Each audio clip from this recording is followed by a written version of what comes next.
Wasabi Gangsters. Well, that was a 4-second pause for no particular reason. What's going on, guys? I just wanted to make this video to kind of go over what I'm currently reading, what I read in the month of April, because I didn't go over that at all. Because mostly this month has been dedicated to Malazan, not Memories of Ice in particular. I'm reading House of Chains currently. I switched to the Kindle recently. I was traveling. All my physical books have been holed up in shipping from California back to New York, New Jersey. My Revan lightsaber tripod is also missing. Well, not missing, it's in New Jersey. It's a real Revan lightsaber, let me mention that. Currently, let's just go over, start with what I read in April, because I didn't really talk about that much. I did do The Road, started the month with The Road by Cormac McCarthy, read that in a few days. Absolutely loved it. It was easy to breeze through because it's so lovely.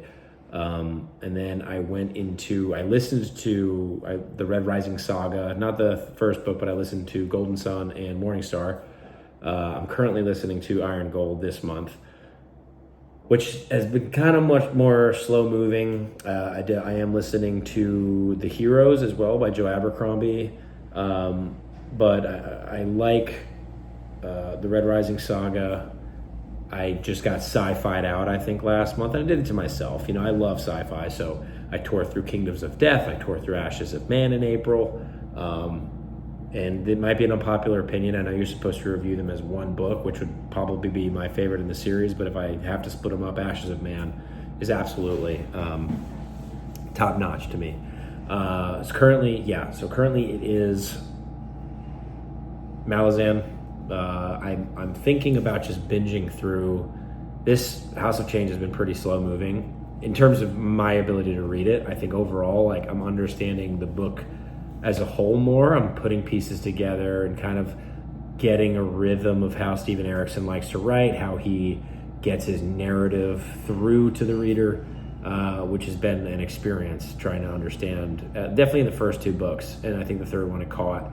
And now coming into this fourth one, reading that single perspective for the first third was honestly a breath of fresh air with him.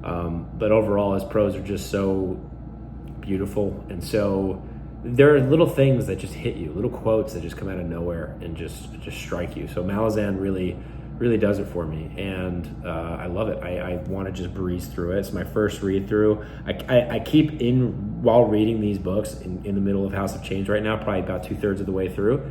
I constantly get this feeling like, man, I know I'm going to reread the series, but after having read 3 and 4, I feel like rereading 1 and 2 is going to be like the biggest one for me. Just like gathering all the information that he presented in the first 2 books that impacted me the way they did, not having really understood what was going on, and then being able to read it again. There's the soldiers that Coltane gets hit in the face by, or hits someone in the face with, like he punches one of the soldiers in the face. He comes back in House of Chains, which, I mean, maybe a spoiler. I mean, I had no idea who that soldier was for the rest of Dead House Gates until he popped up here in House of Chains. So that shouldn't be a spoiler. If it is, I don't know what to tell you. If you can follow along that well, then you're far above me. You're probably not watching this. So yeah, maybe that broke some rules. I had started Blood Meridian last month. I put it down about 40% of the way through. I got it on audiobook. I'm probably going to finish it by listening to it. I don't like DNFing, especially because The Road made me fall in love with Cormac McCarthy.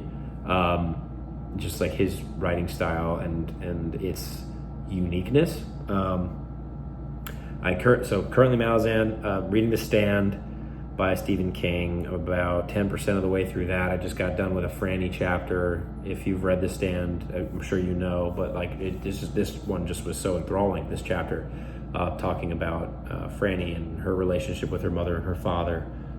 Just absolutely enthralling. I really don't know what else to say about that. And then I have up The Art of Fiction by John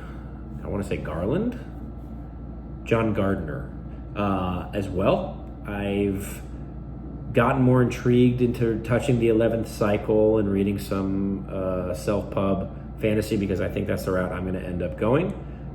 but I have to get through the Exile first. My plan with Sun Eater, after having finished Ashes of Man in April, I have Disquiet Gods ready to go. I'm going to read through the novellas and the Tales of the Sun Eater before I jump into Disquiet Gods, and I think I'm going to use those books like The Exile and the novellas from Christopher Ruocchio as a bridge between my Malazan books, said it 2 different ways in this video. Again, that's incredible. I don't know how I do it. Really, it's fascinating. So now that those are my updates for what I read in April, what I'm currently reading, I'm going to dive into more of my book a little bit. So if you want to get off the video here, feel free. Right now I'm 34,000 words, 35,000 words into book 2. Again, the plan is December 1st is my deadline to have the word count done, which will roughly be around 200,000 words. I'm guessing based on how I drafted the first book, it'll likely be over that number. I always set a goal there because I don't want to make a book longer than it needs to be. That said, the first book is probably going to be shrunk down a bit from developmental edits once I submit to them, but I'm finishing book 2 first before submitting to developmental editors in December. There's 2 that I have in mind. I can update you guys more on that as I go, but I'm not really looking to talk more about my writing process in general because I'm a rookie, But in terms of the story, in terms of epic fantasy, in terms of things I'm currently reading, I'd love to talk about those things with you. Generally, I love Elden Ring and dark themes, like those Soulsy-like stuff. So that's why I'm really looking forward to 11th Cycle. But my book is definitely inspired by Elden Ring, like the story and the background of Elden Ring and the things that Elden Ring brings to the table of the fantasy genre and what George R.R. Martin and Miyazaki did with that story. It's absolutely fascinating. And it requires you to dive in more to find it. And I just love that aspect of it. So it's definitely Elden Ring inspired, my book. I won't go over the name of it currently just because I want to make sure things are more set in iron before I do. Along the way, there may be hints dropped here and there. If you go back to my prologue read, I only read the first part of the prologue. It's a 3-part prologue, 3-act prologue, we'll call it. It's a long prologue. It wasn't initially what I read last week or 2 weeks ago was the whole prologue for a long time. And then I decided that the before it's important to break down the prologue into 3 acts before getting into the actual meat of the story because of the impact of the prologue and what it means to the world of Maitland, we'll call it, because that is the world, Maetlynd. When I'm typing, I always mess up the Y and the L. It's incredible. But yeah, the word count on the most recent polish of book 1 is 227,000 words, roughly. I expect that to be shredded down by developmental edits, copy edits, and so on through the process. My sister is working on the cover. We're trying to put together a team potentially to help her finish drafting a cover by December 1st. So as it goes through edits, we can kind of, work in unison and in parallel to create the cover that's going to fit this book, and then also 3 or 4 portraits that depict scenes from my books along the way. Because I do love what Ryan Cahill did with the Bound and the Broken series, what a bunch of other authors do with putting portraits in. I love it, so why wouldn't I produce that in mine? So yeah, I submitted to a few agents. It's the expectation with the style of my book is that it's probably not going to get picked up. And so what I can do is pay a developmental editor, pay the people through the editing process, pay my sister to work on the cover, and really put out a good product. That's kind of what I'm looking to do over time.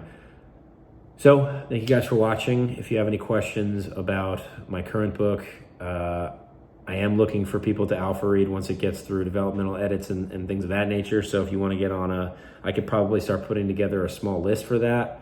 For when that time comes, it'll likely be February of 25 that I'm looking for people to go through an alpha read. And then I might do like a birthday summer release of a novel, my first book next summer. In July of 2025. That I literally just came up with that right now. So we'll see. I mean, it might not, marketing wise, it might not make sense for me to do that. You know, in my head, it's like, oh yeah, it sounds like great. Let's just release it on your birthday because that's a fun thing to do. But yeah, my goal is to have book 2 done by December 1st, drafted. So that way when book 1 goes into edits, I can go back with a whole novel in front of it, because I'm doing a tetralogy, like a 4 meaty books to tell the main primary story of this world, and then break off. I have a novella planned for a character named Halvain. I have a few more small novels planned. I love Westerns, so I've always wanted to do a Western, and I'm trying to create a world where that Western works. So yeah, big plans, obviously, got to execute them. No use talking about all of that. No use talking about my writing process. I'm a rookie again, so there's other channels for that, of people who have been doing it for a longer time, people who are better at the craft of writing than I am, for sure. As I go, you'll kind of get the experience through me, with me, and I'm hoping that you're here for the long run. And if you're coming to this to have seen my journey from the future, whether it's 5 years, 15 years, or 20 years down the line, and all of a sudden my book decided to pick up traction in that period of time, that my book series will be done by then, for sure, because that's my goal, it's my plan, and I'm setting out to do it. And the story's getting written. It has no choice.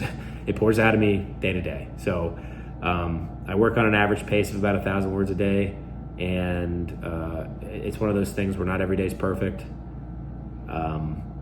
and some days are better than others. Some days 2,000-3,000 words come seamlessly. Some days 1,000 words you really struggle, and it feels like it. So it's about working things around, working through perspectives, and I'm having a good time doing it. It's a fun process. So thank you guys for watching. Tune in next time. I'll give you another update on how my reading is going, what I have finished reading, and if I'd like to talk about it. If you guys would like more videos on kind of like spoiler discussions of books that I've read, please let me know. I'd rather do that, and to talk about the story as a whole, than to kind of do a beat around, this is what the book's about, go pick it up. I'd rather talk with people who have read these stories, or even if you're interested in reading it and want to know spoilers, please just let me know, and I'd be happy to kind of go through some of that stuff. All right, guys, thank you for watching, tuning in. I'll see you guys next time.